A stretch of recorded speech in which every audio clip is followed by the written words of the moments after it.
Saludos desde Žižkov. Queridos colegas, este es un vídeo en el que me voy a dedicar a la literatura barroca. Evidentemente será una introducción sucinta porque voy a hablar sobre todo de tres autores, Góngora, Quevedo y Gracián, que cada uno da para un seminario, así que imaginaros. Así que, bueno, evidentemente es una introducción. También vamos a leer algunos textos. Yo creo que esto es lo más interesante, en realidad, enfrentarse con los textos para que veáis qué dificultades hay y de qué forma escribían y para que surjan algunos temas que se pueden comentar. Todo esto hay que hacerlo en una clase, porque así es el curso. Y, y bueno, espero que sea por lo menos interesante, ¿no? Para vosotros. Bien, lo primero que hay que decir es que la literatura barroca, en general, es una especie de prolongación de la literatura renacentista, pero al mismo tiempo es una torsión, o sea, es un desarrollo de la literatura renacentista. No hay un corte, ¿no? No hay un corte. Como digamos, bueno, tampoco hay un corte entre la Edad Media y el Renacimiento, ¿no? Pero en fin, entre el Renacimiento y el Barroco hay una continuidad mucho más fuerte, en cualquier caso, que en 1500, cuando llegó, o en 1526, cuando llegó la literatura, la poesía petrarquista. Ahí hubo un corte más grande, aunque no fue un corte del todo, ¿no? Tampoco. Entre la literatura renacentista y la literatura barroca hay una continuidad. Mm, Eso está clarísimo. Pero hay diferencias también. El escritor barroco tiene que buscar una originalidad con respecto al escritor renacentista, porque si no, lo único que hace es repetir lo mismo. Es decir, Góngora escribe sonetos, y escribe sonetos lo mismo que Garcilaso. Con lo cual, sí, no solo lo mismo que Garcilaso, sino que lo mismo que otros 25 poetas del siglo XVI. Entonces, si solamente escribe los sonetos igual, pues no aporta nada, ¿no? Lo mismo pasa con Quevedo y Lope de Vega y los otros.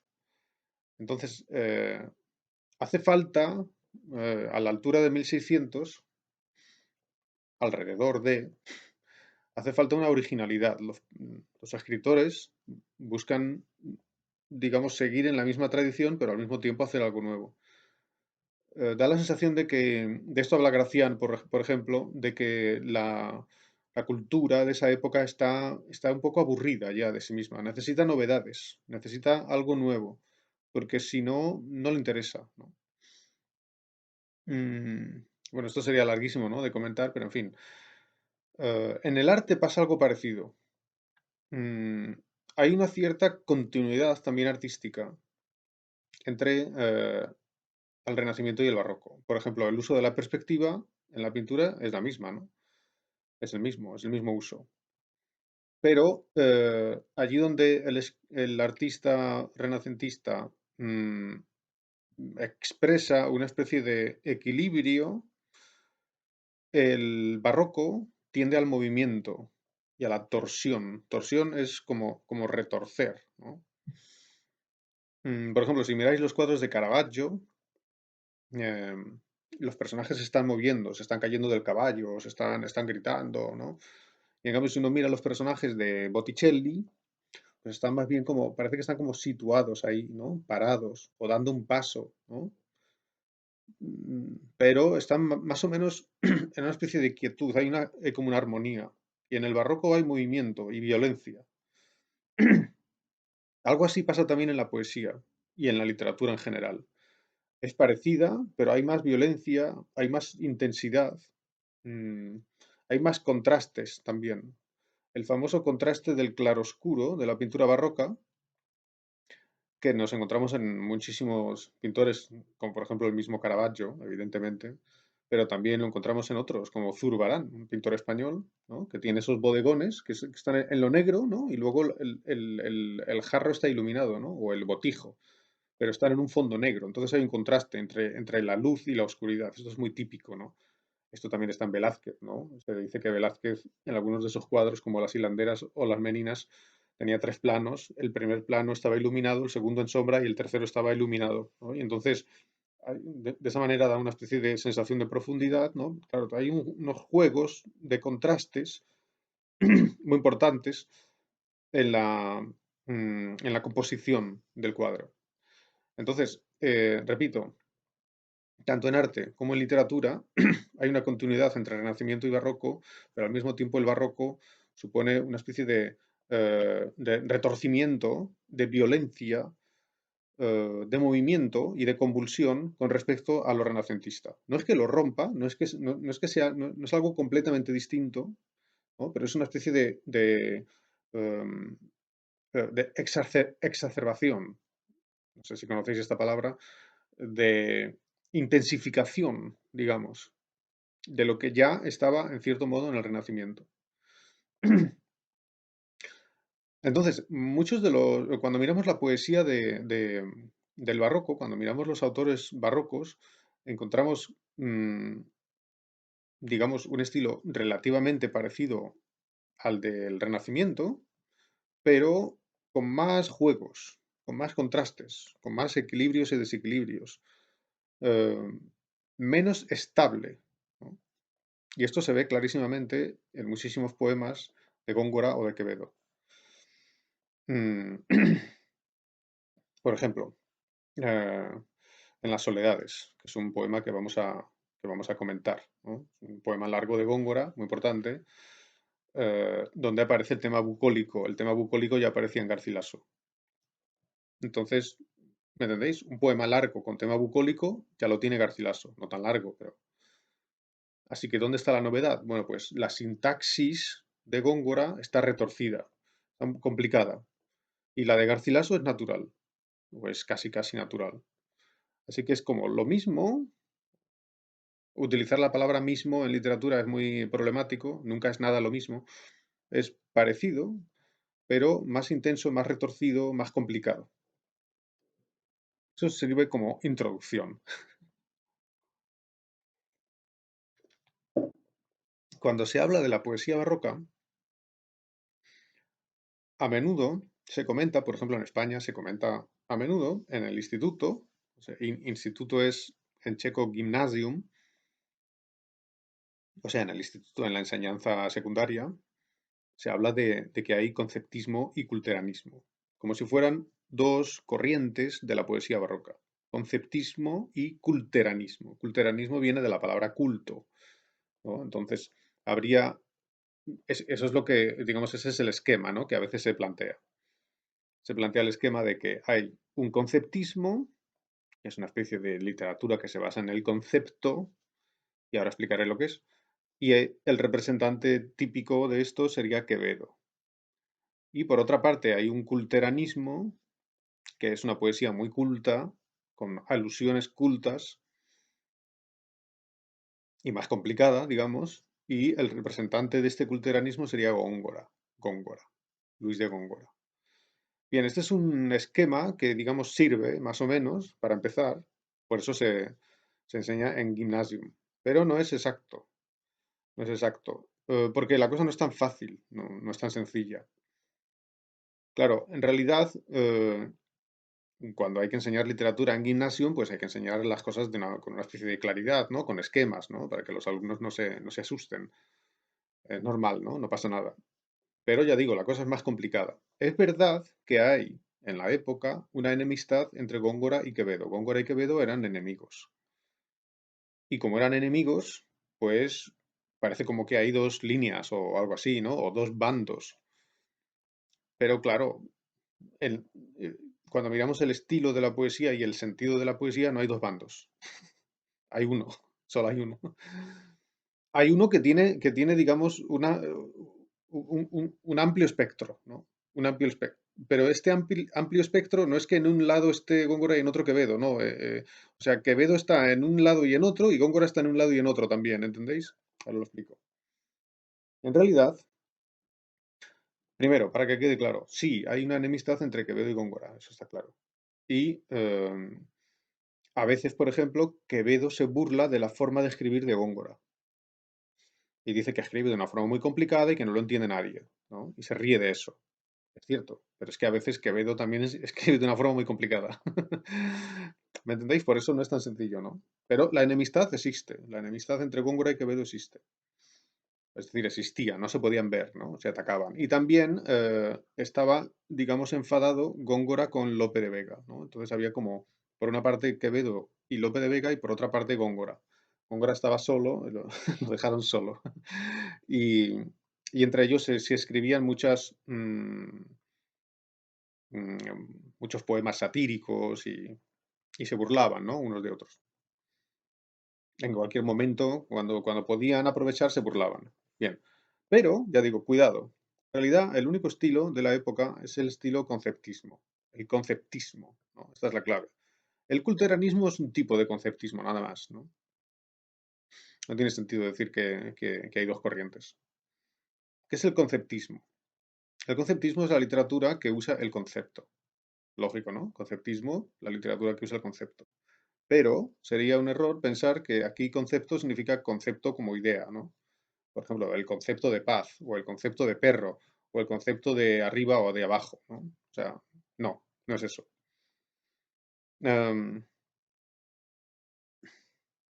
o sea, como se diría en checo, poem, ¿no? Cuidado. Aquí, cuando se dice conceptismo en la literatura barroca, no significa conceptismo como de poem, o sea, concepto, no. Básicamente lo que significa concepto en este ámbito de la literatura es algo así como hříčka o juego de palabras o algún tipo de juego con el significado, con las palabras, algún tipo de paralelismo, algún tipo de, digamos, relación entre dos cosas diferentes. Eso es lo que significa concepto. Y esto lo define, este conceptismo lo define Baltasar Gracián en una obra que se llama Agudeza y arte de ingenio. Baltasar Gracián es un escritor del que voy a hablar hoy en este vídeo. Y es un escritor que tiene ensayos y novela, mejor dicho, y una novela, ¿no? Tiene una novela, pero una novela muy, muy grande. Bueno, pues uno de los ensayos es un ensayo sobre literatura. Se llama Agudeza y arte de ingenio. Y ahí él estudia la literatura de su propio tiempo, del barroco. Y entonces él dice lo que es un concepto ahí y lo define, ¿no? Y no dice que el concepto es poem, dice otra cosa. Dice, consiste pues este artificio conceptuoso, o sea, el concepto, en una concordancia, o sea, concordancia significa que dos cosas concuerdan, en una primorosa concordancia, en una armónica correlación entre dos o tres extremos. O sea, hay dos cosas que se relacionan. Por ejemplo, una metáfora es un concepto en este sentido, una comparación es un concepto, cualquier juego de palabras es un concepto. Em, Entonces, en realidad, cuando se habla de conceptismo, a lo que nos estamos refiriendo es a una literatura que juega constantemente con la forma y con el significado. Y eso es la literatura de Góngora y de Quevedo, las dos. O sea, tanto Góngora como Quevedo están usando esto que Gracián llama el concepto. Un poco más abajo sigue la definición de concepto. Dice, de suerte que se puede definir el concepto, fijaros, lo dice de una forma muy, muy clara, ¿no? Se puede definir el concepto así, dos puntos. Dice, es un acto del entendimiento que exprime la correspondencia que se halla entre los objetos. Dos cosas, juntarlas. Eso es un concepto. Dos palabras, dos significados. Y repito, eso es tan típico de Góngora como de Quevedo. Y para que lo entendáis, pondré un ejemplo. Pero no es un ejemplo de la literatura española, es un ejemplo de la literatura checa. Y esto tiene una consecuencia muy interesante. El conceptismo no solamente es el estilo de Góngora y de Quevedo o de la literatura española, sino que es el estilo del barroco europeo. O sea que no se puede reducir el conceptismo a la literatura española. El conceptismo es el barroco. El estilo barroco, allí donde esté, es conceptismo. Y la demostración, una palabra que utiliza Komensky, que es esta.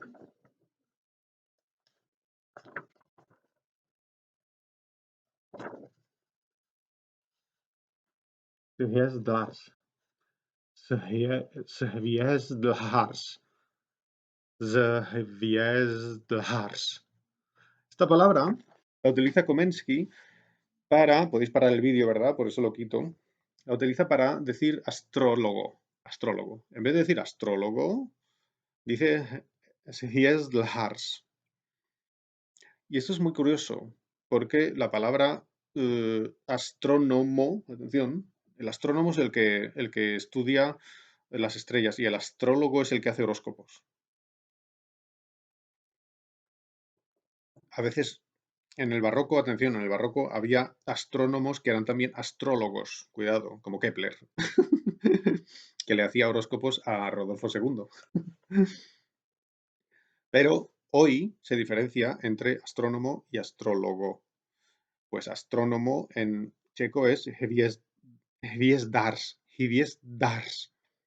Pero Komensky no dice Hviesdars, dice Hviest. Creo que es con S, con Z al principio, ¿eh? La forma antigua. Porque, por ejemplo, en ruso, en checo actual, estrella es Hviezda, con H, HV, Hviezda, pero por ejemplo en ruso es Zvizda, Z, al principio, ¿no? Entonces, creo que aquí, si no recuerdo mal, la forma antigua es con una Z, ¿no? O sea, Zviesdlahars. Pero atención, aquí tenéis las palabras, ¿no? Este Zviesd sería estrella, pero Lahars en checo significa mentiroso. Entonces, este Lahars está en la palabra Hviesdlahars, ¿no? Porque para Komensky, un astrónomo es un mentiroso. Es un señor que hace horóscopos, pues son tonterías, ¿no? ¿No? Y entonces, en vez de llamarlo Hviesdlahars, lo llama Hviesdlahars. Y esto es un concepto. Ha cogido dos palabras que tienen dos significados. La palabra astrónomo y la palabra mentiroso. Y lo ha unido en una sola palabra. Con lo cual, lo que está diciendo es, los astrólogos son unos mentirosos. Con un juego, y en vez de decir los astrólogos son unos mentirosos, se inventa una palabra nueva, ¿no? Y esa palabra nueva es un concepto donde dos ideas, pero también dos formas, se unen en una sola y crean una cosa nueva, que es el concepto. Y que produce una sensación, digamos, de novedad y de sorpresa, sorprende al lector. Eso es lo que quiere la literatura barroca, sorprender al lector. Quiere que el lector diga, ¡jo! ¡Qué tremendo, ¿eh? Lo que hacen con la lengua. No es una lengua normal, no es una lengua natural, es una lengua continuamente inventada. Por eso es tan difícil leer a autores barrocos. Góngora, muy difícil. Quevedo, dificilísimo. Y Gracián, dificilísimo. Todos son dificilísimos, porque no utilizan unas palabras normales, sino que utilizan unas palabras continuamente construidas, deformadas o raras, ¿no? Sencillamente, en vez de usar las palabras normales que se usan, usan la palabra que no usa nadie, ¿no? Aunque esté en el diccionario, ¿entendéis? Porque siempre están buscando algo nuevo en la forma. Entonces, el primer autor del que vamos a hablar es Góngora. Góngora tiene algunos textos que son muy difíciles, como las soledades, lo vamos a ver ahora, y a eso se le llama culteranismo. ¿Por qué se le llama culteranismo? Bueno, porque hay una serie de alusiones cultas de la mitología griega y cosas así, que si una persona no conoce, pues no entiende el texto. Es decir, el lector tiene que ser culto, tiene que leerse desde un código culto. Pero Góngora tiene romances que no, que no son culteranos, ¿no? Es decir, que no tienen esa cosa, no son tan difíciles. Quevedo tiene algunos textos que son muy difíciles y otros que son más sencillos. O sea, lo mismo, lo mismo. Eh, las soledades de Góngora, que vamos a ver ahora, están llenas de conceptos. Continuamente son lo que hemos visto, esto de Hevies Lahars, este tipo de mecanismos, lo encontramos en las soledades continuamente. Por lo tanto, ¿qué son las soledades? Pues poesía conceptista. Que alguien quiere decir sí, pero también es culteranismo. Culteranismo. Bueno, vale, ¿no? El culteranismo es una forma de conceptismo. Eso creo que es importante, ¿no? Tenerlo en la mente. Eh, y entender que en realidad la diferencia entre unos autores y otros, y unos textos y otros, son matices dentro de la forma de usar los conceptos, ¿no? Bien, entonces Góngora, claro, es un autor, repito, todos estos autores son enormes, ¿no? Son autores son los autores clásicos de la literatura española, ¿no? No digamos Cervantes, ¿no? Que también está en esta época, pero no está en mi curso. Bueno, y luego está también Lope de Vega y otros, ¿no? Claro, todos son autores gigantescos. En realidad, la literatura barroca está aquí. Este, esto no, pero esto, todo esto, es cosas que tengo, todo esto son cosas del barroco, ¿no? Son obras y obras y obras y obras y autores, ¿no? Y muchos autores que ni siquiera nos da tiempo a comentar. Por ejemplo, yo qué sé, Conde de Villamediana, Conde de Villamediana, poesía de Villamediana, ¿no?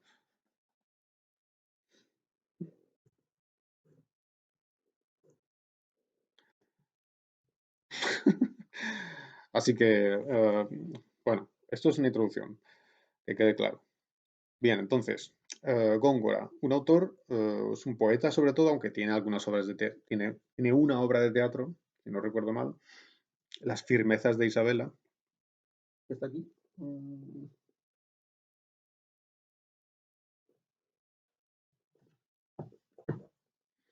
No es broma. Las firmezas de Isabela es una obra de teatro de Góngora, creo que es su única obra de teatro, ¿no? Em, pero básicamente es conocido como poeta, ¿no? O sea, la importancia de Góngora en la literatura es como poeta. Y Góngora tiene un montón de sonetos.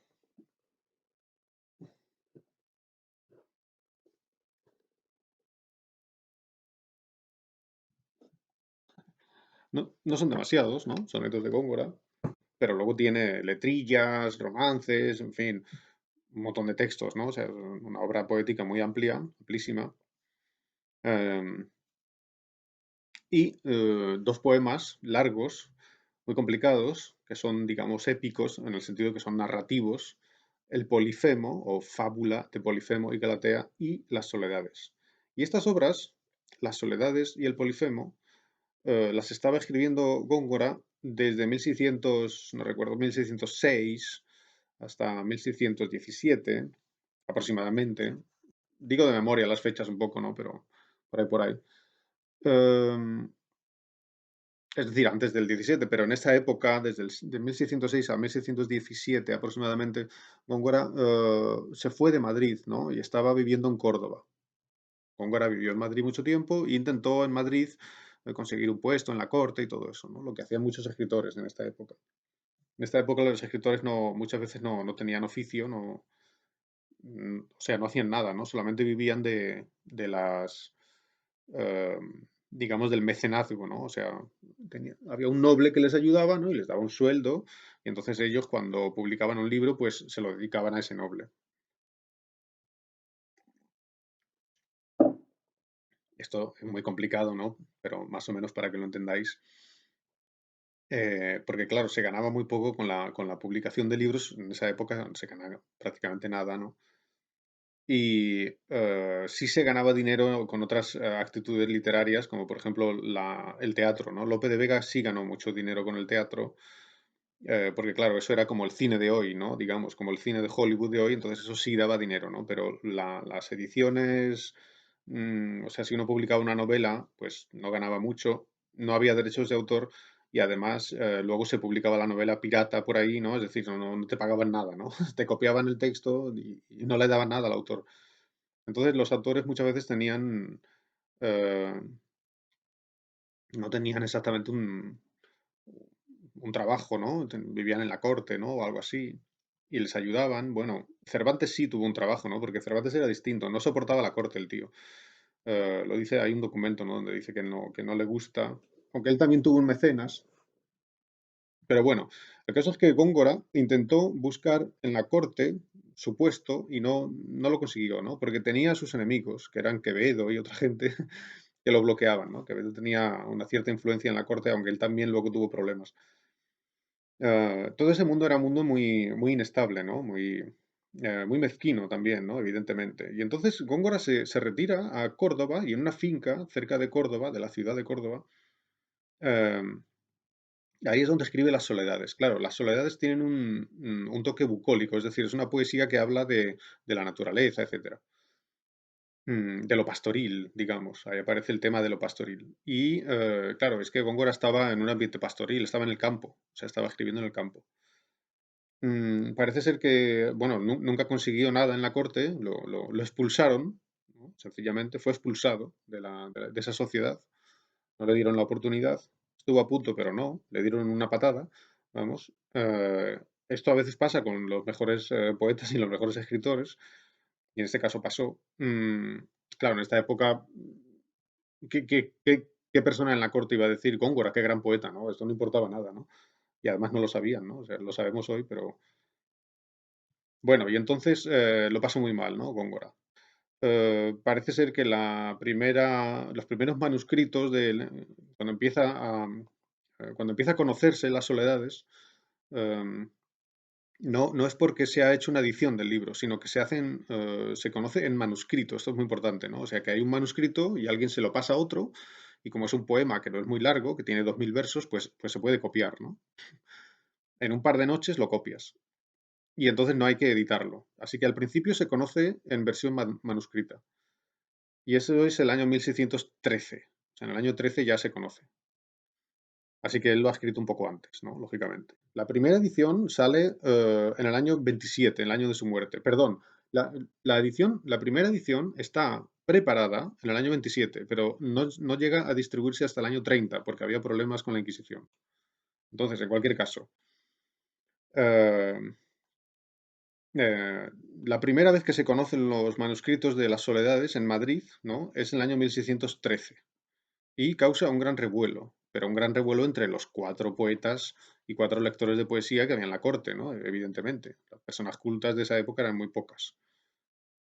Pero en los círculos cultos, que eran muy cerrados, pues se habla mucho de las Soledades, porque es un poema muy sorprendente.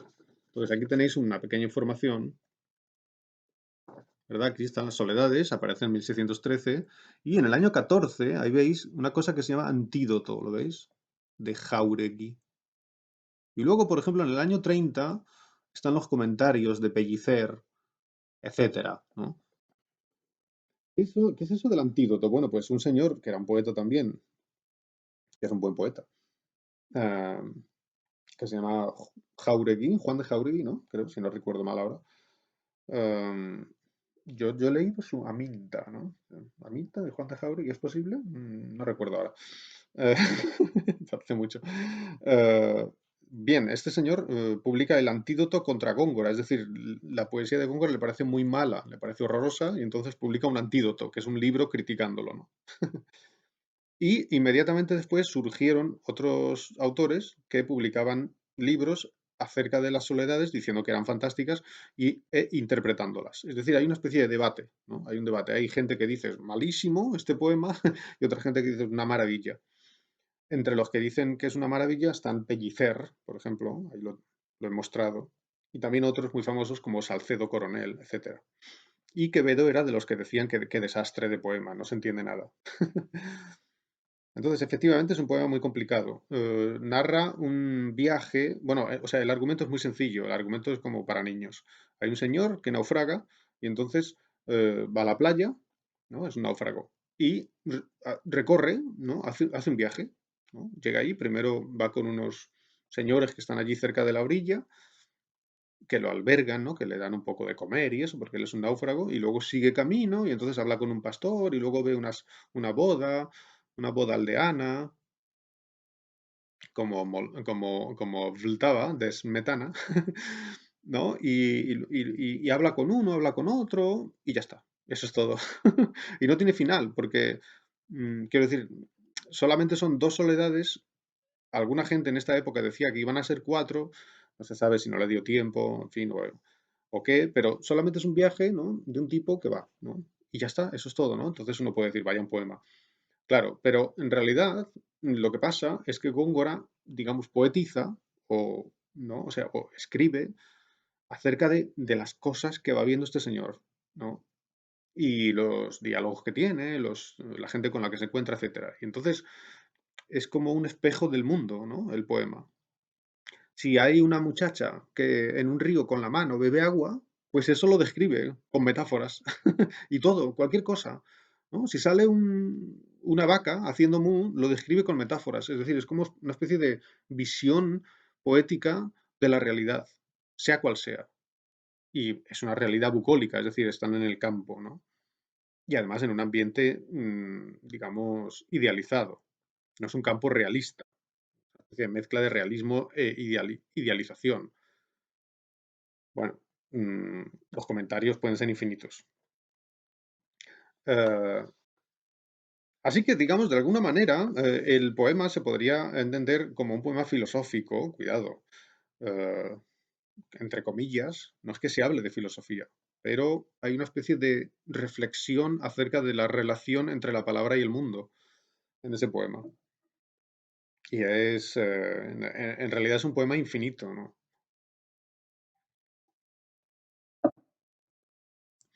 El poema empieza, lo tenéis en la fotocopia que he puesto en el sistema.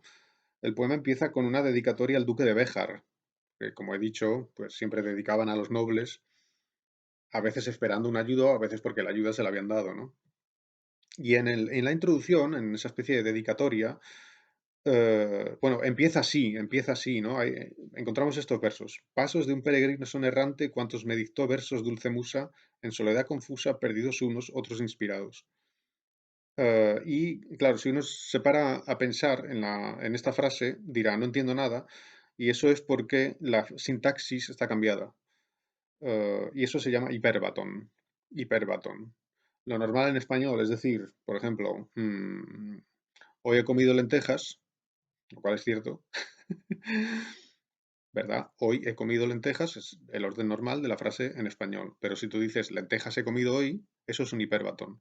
Cambiar el orden de los elementos de la frase. Normalmente va el sujeto, luego el verbo y luego el objeto. Si pones el objeto antes, entonces eso es raro. O tiene un sentido, o tiene un especial matiz, o tiene un uso poético. Entonces aquí dice, pasos de un peregrino son errante, cuantos me dictó versos dulce musa. O sea, los versos que me dictó la dulce musa, cuantos versos, todos los versos que me dictó la dulce musa son pasos de un peregrino errante. Pasos de un peregrino son errante. Son pasos de un peregrino errante. En soledad confusa, o sea, en soledad confusa me dictó los versos, o en soledad confusa son los pasos del peregrino. No se entiende bien, es ambiguo. Perdidos unos, otros inspirados. O sea, unos versos perdidos y otros versos inspirados. Claro, pero un verso no puede ser perdido, pero un paso sí. El paso perdido, porque un paso perdido es cuando uno se pierde, ¿no? Pero como está diciendo que los pasos son versos, y como los pasos son versos, luego dice de ellos, de los pasos y de los versos, que unos son perdidos y otros son inspirados. Pero inspirados solo se puede decir de versos y perdidos solo se puede decir de pasos. Pero hay pasos inspirados también y versos perdidos. Y todo esto es un juego conceptista. O sea, esto es un concepto. Es decir, el poema empieza con un concepto gigante, ¿no? Con un concepto que tiene varios elementos, ¿entendéis? Es un concepto múltiple, digamos. Y esto ya lo sabía Gracián. Es decir, Gracián decía que un concepto era la correlación de dos o más elementos. Puede haber más elementos, ¿no? Y aquí todo esto es una especie de constelación de elementos que se correlacionan unos con otros. Mm, Y aquí aparece un tema muy importante. Lo que está diciendo Góngora es que los versos que él escribe, o sea, los versos que le dictó la musa, y que por cierto, la inspiración de la musa, ¿no? Y la idea de que la musa inspira el poema, ¿no? Está también en el segundo verso de la Odisea, de Homero, es que evidentemente está jugando con eso.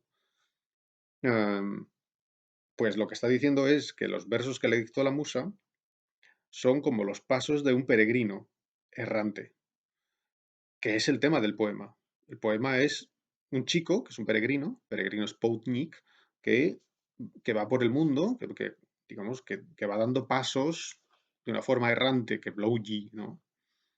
Errante significa bloujitsi o algo así. Y de esta forma está introduciendo un tema que es típico en el poema, que se repite muchas veces. Es el hecho de que el verso y el mundo son la misma cosa, o hay un paralelismo, porque los versos que él escribe son como los pasos del muchacho, de lo que está hablando, ¿no? O sea, los versos y el mundo son lo mismo.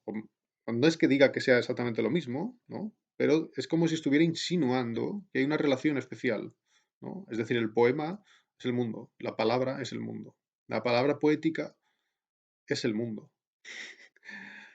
Y a partir de ahí podéis empezar a filosofar.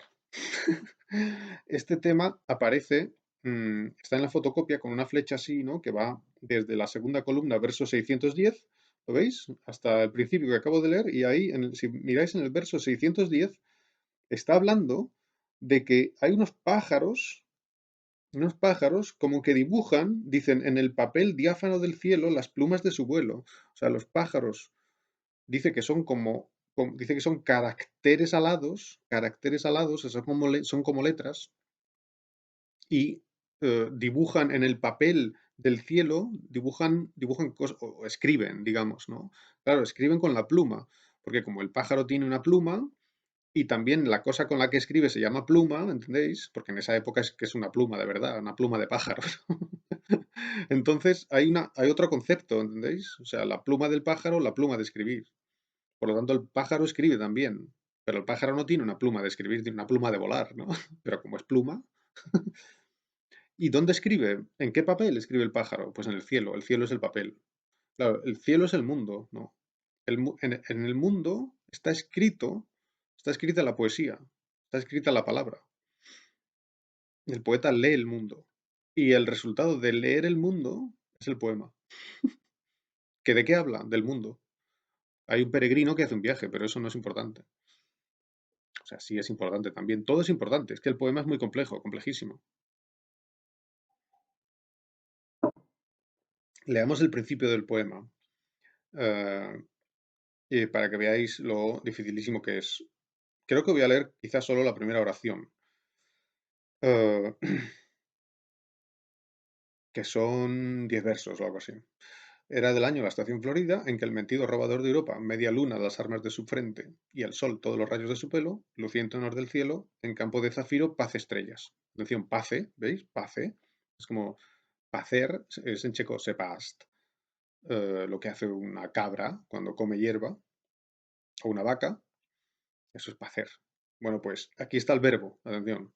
Era del año la estación florida, dice que en qué época, como si dijera ayer, ¿no? O sea, es como si fuera un adverbio, ¿no? Era del año la estación Florida. Era la estación Florida del año. La estación Florida del año es abril o mayo, es la primavera. La estación Florida del año es la primavera. Bueno, pues era la estación Florida del año cuando, dice en que es como si fuera cuando, el mentido robador de Europa, paz estrellas. El mentido robador de Europa. Y alguien dice, ¿quién es el mentido robador de Europa? Claro, por eso se dice que es culteranismo, porque hay que comprender las alusiones cultas que muchas veces se remiten a la mitología griega, a la mitología clásica. El robador de Europa, Europa era una ninfa, y robador aquí significa secuestrador, digamos, porque Zeus secuestró a la ninfa Europa porque le gustaba, estaba enamorado de ella, y entonces la secuestra, pero para secuestrarla digamos, se disfraza, o mejor dicho, cambia de forma, ¿no? Cambia de forma para engañar, ¿no? Y por eso, como lo que quieres engañar, pues es mentido. Mentido en el sentido de mentidor, ¿no? O sea, un señor que miente porque no se presenta y dice, hola, soy Zeus, sino que se presenta con otra forma, se presenta con forma de vaca. O de toro, mejor dicho. Entonces, Zeus convertido en toro, que es lo que hizo convertirse en toro para secuestrar a la ninfa Europa, o sea, el toro, pace. Toro pace, claro, como pace un toro en el campo, ¿no? Es decir, Zeus convertido en toro, y dice de él, media luna las armas de su frente y el sol todos los rayos de su pelo, es decir, que ese toro tenía unos cuernos, las armas de su frente, que eran como una media luna, porque es como lo que hace los cuernos, el dibujo de los cuernos es como una media luna, ¿no? Y el sol todos los rayos de su pelo, es decir, que el toro tiene una especie de pelo, ¿no? En la cabeza, y ese pelo es como un sol, ¿no? Como un sol.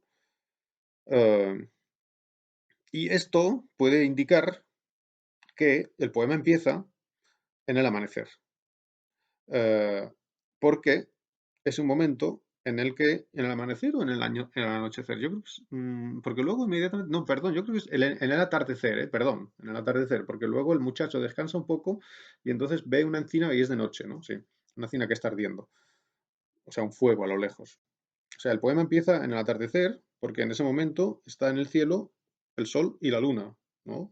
Está como uno se está ocultando y otro está saliendo, ¿no? Entonces, por eso aquí se dice que hay una luna y un sol, ¿no? Y ese toro, luciente honor del cielo, en campos de zafiro, paz estrellas. Es decir, en un campo que es como un, eso se dice de un escudo, ¿no? Es como un fondo, digamos, de zafiro, o sea, azul, o sea, el cielo, pace estrellas, o sea, come estrellas. ¿Por qué? Es un toro que no pace hierba, sino que pace estrellas. ¿Por qué?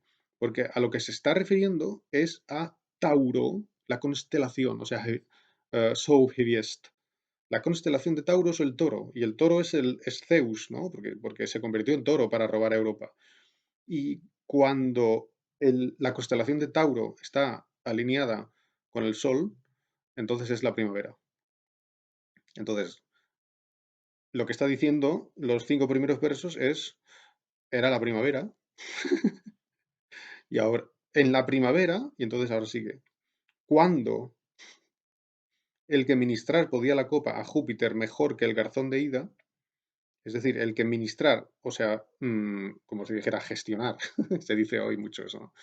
Digamos, el que podía, na, naleivat, en checo, la copa, o sea, podía echarle vino a la copa, ministrar podía la copa a Júpiter, o sea, podía echarle el vino en la copa a Júpiter mejor que el garzón de ida. Entonces, ¿quién es el garzón de ida? ¿Veis cómo es complicado, ¿no? Entenderlo. Y el garzón de ida es Ganimedes. Era un chico muy guapo que le gustó mucho a Júpiter. Y Júpiter tenía, Júpiter es el dios, ¿no? Y entonces Júpiter cuando bebe vino, ¿no? Tiene sed, está en el Olimpo y quiere beber un poco de vino, pues tiene la copa así y tiene que tener ahí una persona que se dedica solo se dedica a eso. Claro, es dios, ¿no? O sea que puede hacerlo. Solo se dedica a eso, se dedica a echarle un poco de vino en la copa. O sea que, y claro, no va a ser cualquiera, tiene que ser un chico muy guapo, ¿no? Porque claro, es Júpiter, ¿no? O sea que tiene que ser alguien de nivel. Entonces, lo que está diciendo es que alguien, el que ministrar podía la copa a Júpiter mejor que el garzón de ida, o sea, a una persona, un chico que podía hacerlo, o sea, echarle vino a Júpiter mejor que Ganimedes, es decir, era más guapo que Ganimedes aún, náufrago, está claro, una persona que ha naufragado, náufrago, y desdeñado sobre ausente, lagrimosas de amor, dulces querellas, es decir, dulces querellas de amor, lagrimosas, porque querellas es llanto, ¿no? Entonces ya está llorando, da al mar, ¿no? O sea que hay una persona que está llorando y las lágrimas caen en el mar, lo cual es paradójico, ¿no? Es como echar agua al mar, ¿no? Que condolido, mm, el lamento, ¿no?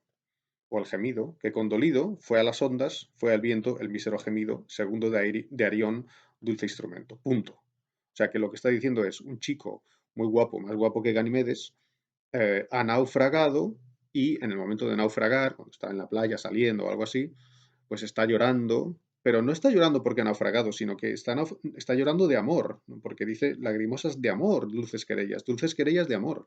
O sea que está llorando porque está enamorado. Claro, el naufragio es simbólico. El naufragio es un símbolo del amor y no correspondido del muchacho, evidentemente. Y esta persona ha sido desdeñada. Fijaros la palabra náufrago y desdeñado. Desdeñado significa rechazado.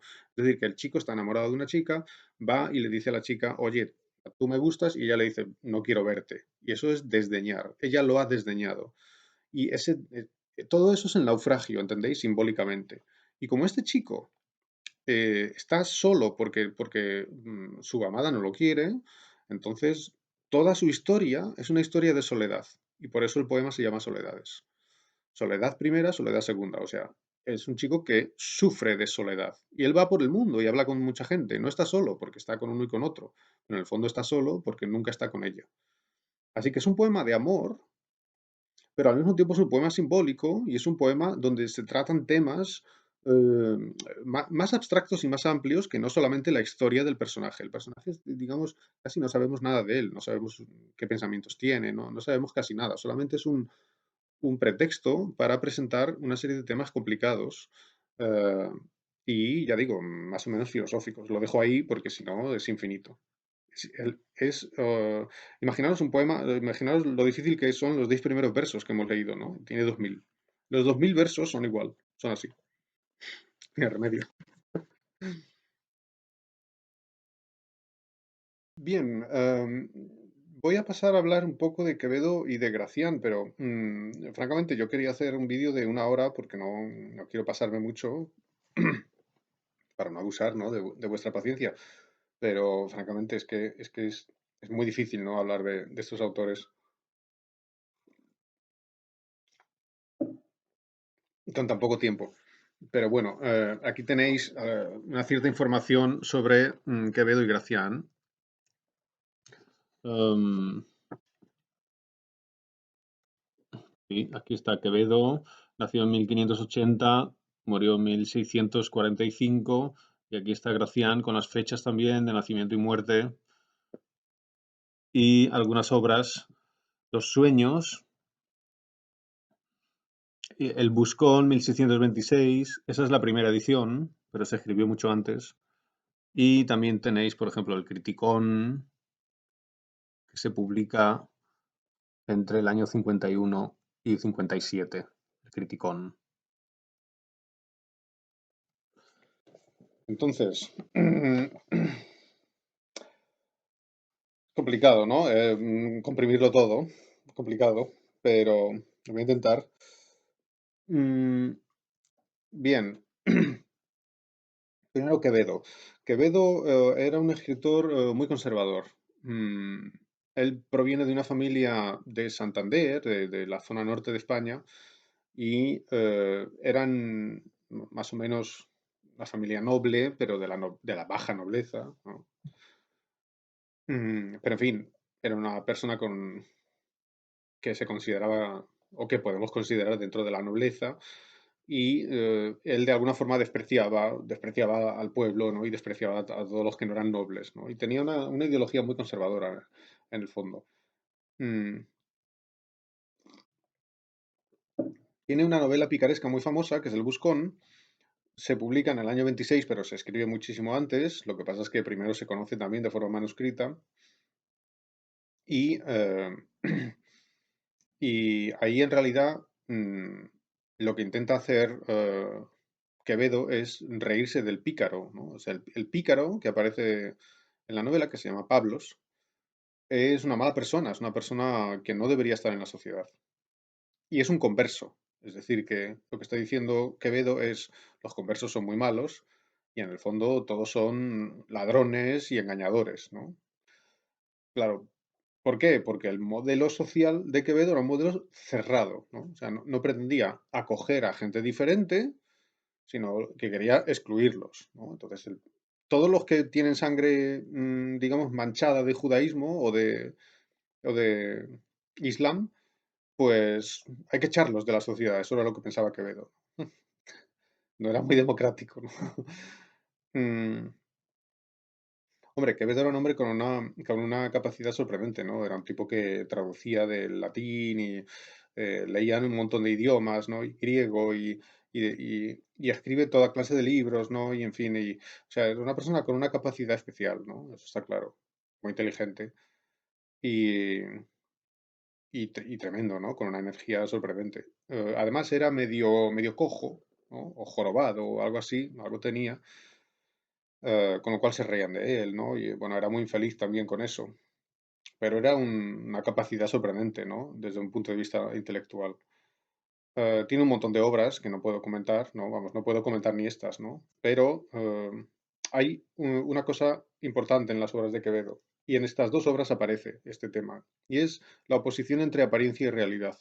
Esto es una cosa de la que Quevedo habla una y otra vez, una y otra vez. El mundo parece una cosa, pero es lo contrario. Es un tema típico del barroco. Incluso está en Cervantes.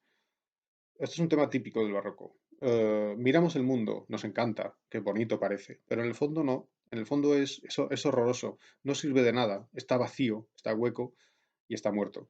La belleza del mundo no es una verdadera belleza. ¿Por qué? Porque es caduca, o sea que desaparece, dura poco, por tanto no tiene fijeza, no, no tiene fundamentación, porque pasa, ¿no? Y cambia.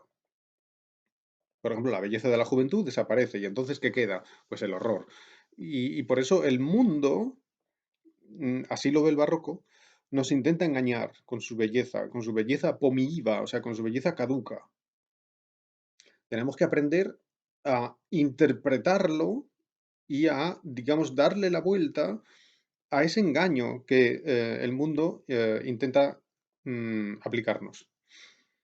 Esto es un tema típico que está tanto en el buscón como en los sueños. Los sueños son una serie de historias, son como cuentos, son como cuentos, lo que hoy llamaríamos povitki prácticamente. Y se llaman sueños porque dice el autor, el otro día estaba durmiendo y tuve un sueño. Y entonces cuenta cómo es ese sueño. Y claro, es algo como, digamos, fantástico, ¿no? En realidad son alegorías. Hay un tipo que va por el mundo, ¿no? Y va como viendo el mundo como es, ¿no? Esto se parece mucho al libro de Komensky que se llama Labyrinth Vieta Reisertse, o sea, Laberinto del Mundo y Paraíso del Corazón, que es un libro también de la época, ¿no? Es un libro de 1623, primera edición, si no recuerdo mal. Em, Komensky, un autor checo, ¿no? Entonces, es muy interesante establecer paralelismos entre la obra de Komensky y la obra de los barrocos españoles. Esta idea de que el mundo parece una cosa pero es lo contrario, por tanto el mundo nos intenta engañar, es una idea que encontramos en los tres. Encontramos en Quevedo, en Gracián y en Komensky. Muy interesante. Eh, por ejemplo, lo tenemos en la fotocopia. En el centro de la fotocopia, ahí tenemos un trozo, Komensky, Laberintes Vieta, eh, el trozo del libro Laberinto del Mundo. Claro, el tema del laberinto también es típico del barroco, pero bueno, lo dejo porque es que si no, no acabamos nunca. Y entonces sé que hay autores, estudiantes españoles en el curso, pero yo creo que es también interesante para ellos mm, ver el significado, ¿no? O sea, echar un vistazo a Komensky. Yo creo que tiene sentido. Solamente leo un momento, ¿no? Y explico una cosa. Em, entonces, bueno, estoy hablando de Quevedo, ¿eh? Pero quiero establecer también las relaciones y avisaros de cómo se parecen, ¿no? Creo que merece la pena. Así que dice el laberinto comeniano. Es un momento en el que está el peregrino, hay también un peregrino en el laberinto comeniano, hay un peregrino, y hay un momento que el peregrino va acompañado de Salomón, es Salomón, va acompañado de Salomón y visitan a la reina del mundo. La reina del mundo se llama Karolofna Svieta, la reina del mundo se llama em, Moudrost, eso es, ¿no? Se llama Moudrost, sabiduría.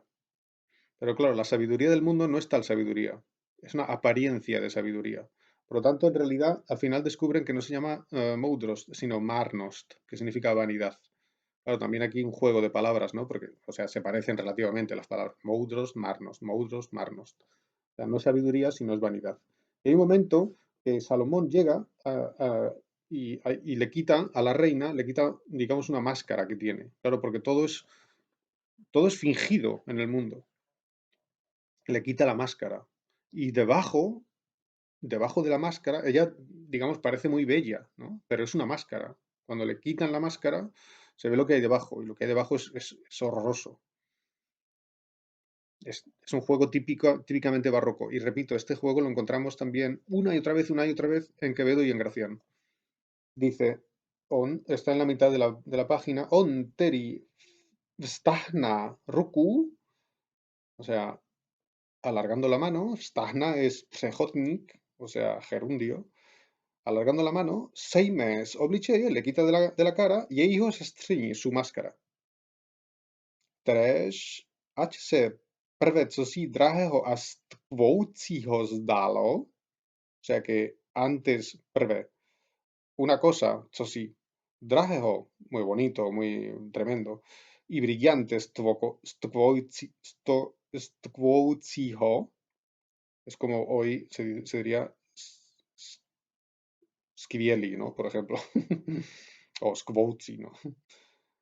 Zdalo parecía, o sea, aquello, lo que parecía antes, una cosa muy, muy preciosa, draghi y brillante, nenaslo se však bytí, o sea, no se, al final no se encontró que era otra cosa que era bytí, bytí es el ser, o sea, no se encontró ser, bytí, nada más, Nesh, no otra cosa, Pavuchino, o sea que una telaraña. O sea que cuando le quita la cara, lo que hay debajo es una telaraña. Mm,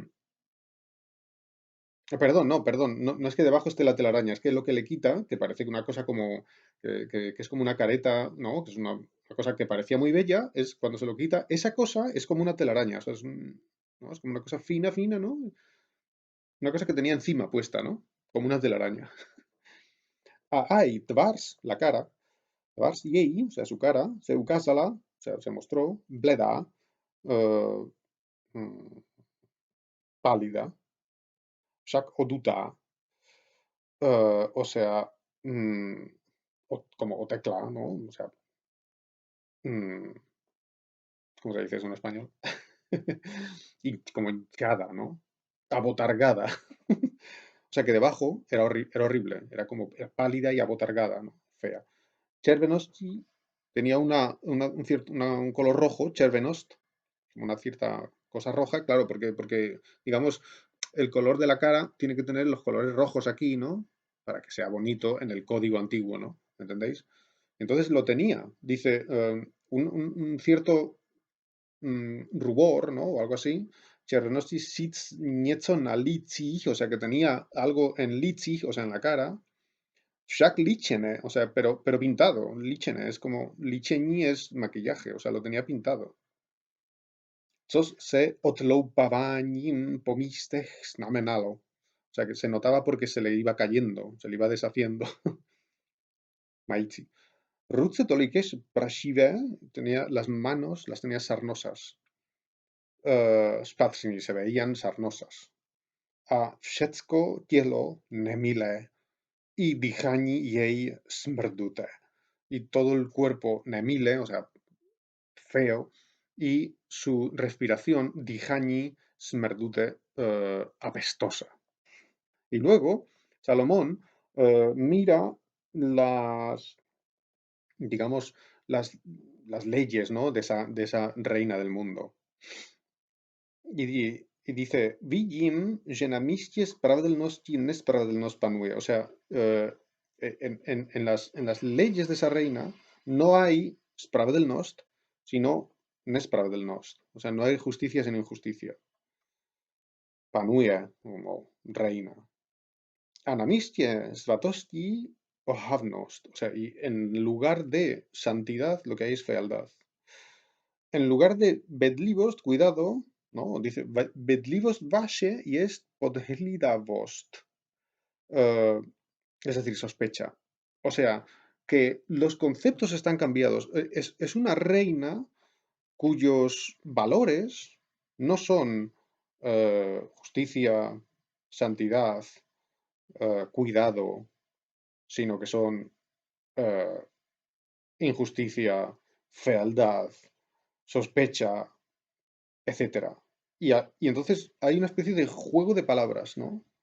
Cuando ellos dicen justicia, lo que quieren decir es injusticia. Es decir, cuando en el mundo se dice justicia, en el fondo lo que es una injusticia.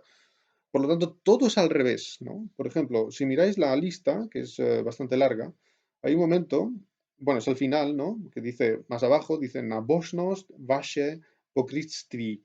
O sea, vuestra religión es hipocresía. La palabra hipocresía es fundamental en el barroco. Cuando parece que digamos, los ministros de la reina del mundo, o sea, el mundo, cuando el mundo dice eh, Nabosnost, que significaría algo así como,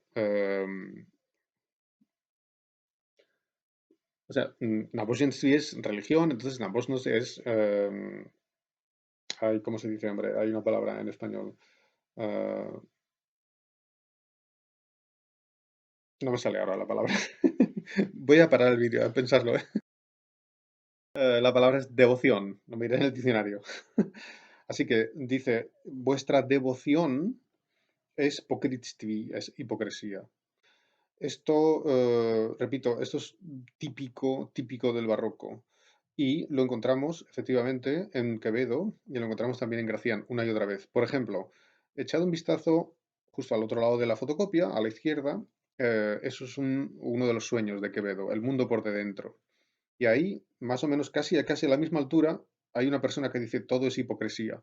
El tema de la hipocresía también está en Quevedo, pero además la misma palabra, ¿no? O sea, la palabra hipocresía. Las cosas parecen algo, pero son otra cosa distinta. Es decir, el mundo nos intenta engañar, el mundo nos engaña, porque todo es falso, ¿no? El mundo, con su falsedad, nos pretende engañar porque pretende, claro, presentar esa falsedad como si fuera algo verdadero, y no lo es. Hay que quitarle la careta a la reina del mundo y entonces ver lo que hay debajo.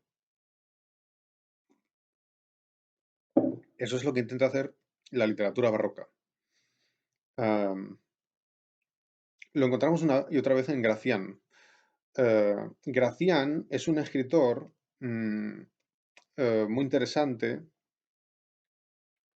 Ya he dicho que es autor de ensayos y también autor de una novela, y la novela es esta, El Criticón.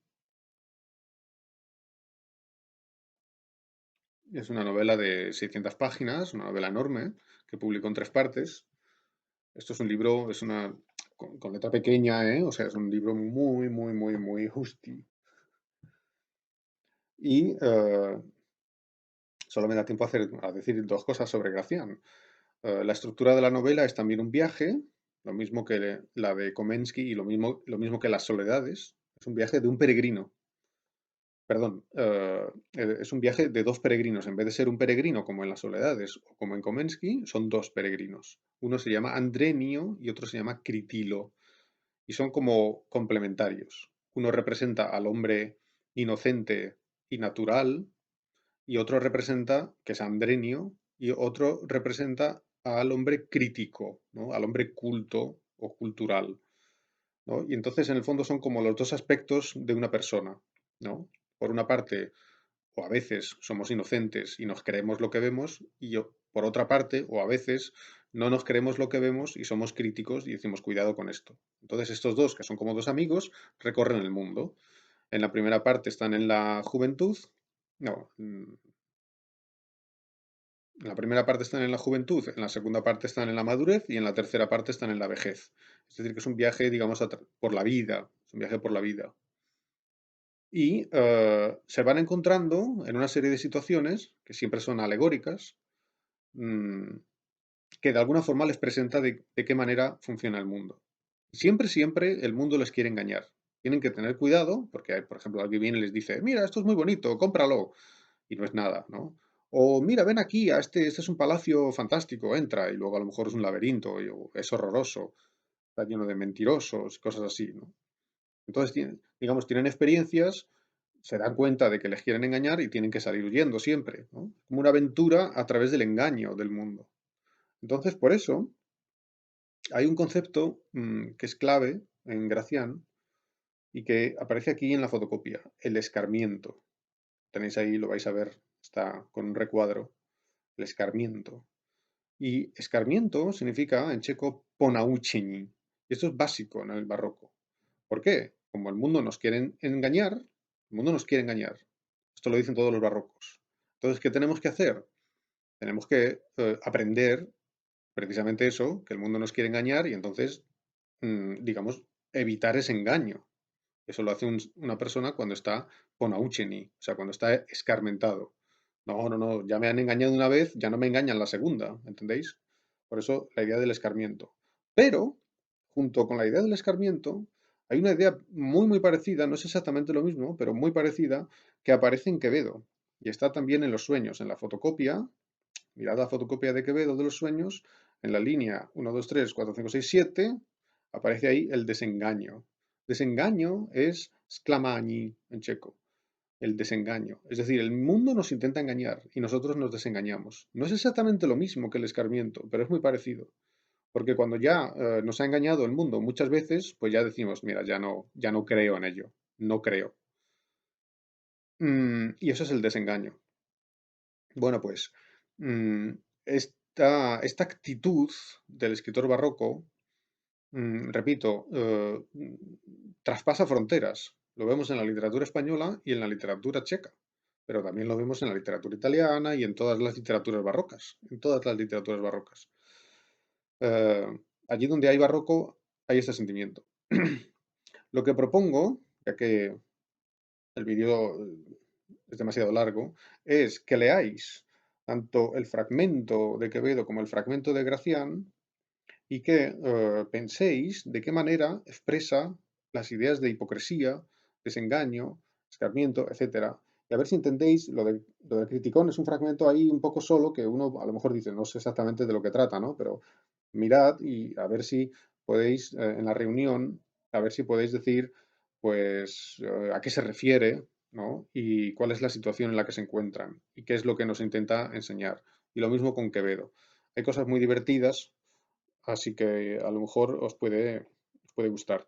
Echad un vistazo y esto lo comentaremos. Gracias.